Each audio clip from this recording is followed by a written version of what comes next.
So in the pre-recorded class, Managing Your Sensitivity, I go really deeply into the basics of empathy. And since I'm going to give you that class as part of this, we're not going to cover those things so much. You're going to get that video. Many of you have already seen it. So the real nitty-gritty basics of it, but there are a few points on that I want to pull out right now. And have you kind of, examine them and look at them a little bit more deeply. That I want you to think about, begin to sort of decide, pay attention to how exactly you are an empath, because even though we're a group of empaths, we all do it in a little bit of a different way. In next class, we're going to talk about the 3 different kinds of empaths. So really there's 3 different kinds. There's the receptive empaths, the caretaking empaths, and the warrior empaths. If you're in the healer training program, those are the emotional intelligence specialists, the team players, and the charismatic leaders.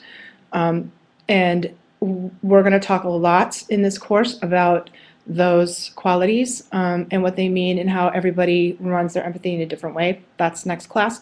This class, I want you to think a little bit about the 3 ways that we take in empathic information. So we can take in empathic information emotionally, which means we really will feel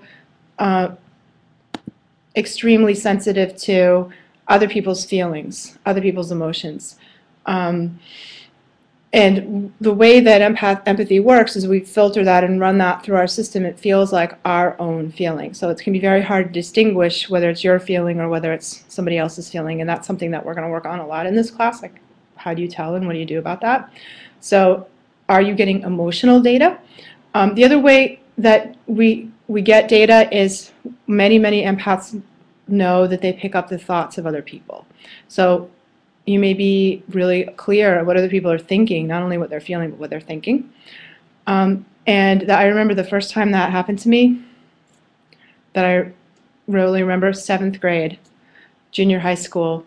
I was in a class. I even forget, probably English. I even forget what class it was. And it was a pop quiz. The teacher said we were going to have a pop quiz, and the teacher was standing at the front of the room, and I swear to God, I heard his voice in my head say what the question was, so I wrote down the answer.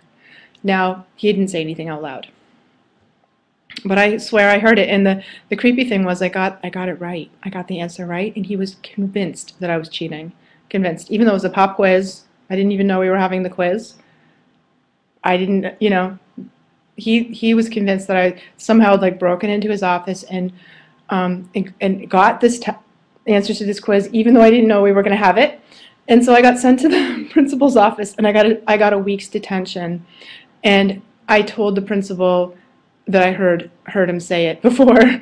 I'm like, I heard him say it before he said anything, and he just looked at me like this, and gave me a week's detention and tell me, make sure that doesn't happen again. I don't know what you did, but make sure that doesn't happen again. And after, I was just like the devil child after that. So, so that was the first time I noticed that I could actually tell what somebody was thinking. And I want you to pay attention and notice, do you do that? Are there times when you can not only get the feeling content of what somebody, but also the thinking content?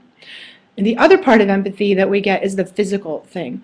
So that's when you feel it in your body, what they're feeling in their body. Physical empathy is usually heightened with proximity. So when you're touching somebody or you're sitting close to them, next to them, you might get a stronger hit of this physical empathy.